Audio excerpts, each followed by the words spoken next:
Long and waited. The record is being broken. The first Indian player to score 150 runs in just, you can say, 66 ball, having a strike rate greater than 225. And it's how the classy is the K. Rahul. Into the run rate of 13.2, the team has been doing the thing, but the hopeless bowlers of the Punjab Kings, they have the good games back on. But today, the moment of the time for both of the Indian player, that is Nitish Rana, that is unbelievable. You can say crucial run from him, 91 run. He missed a century, but he have the courage and way of doing that runs very quickly.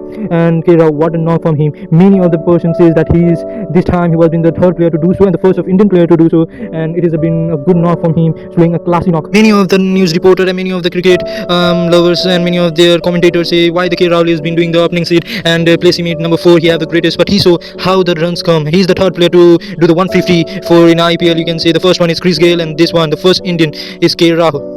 The man who shows the haters why he is all format player, one of the greatest knock in this era in 20. What exclusive now from classic K. Rahul.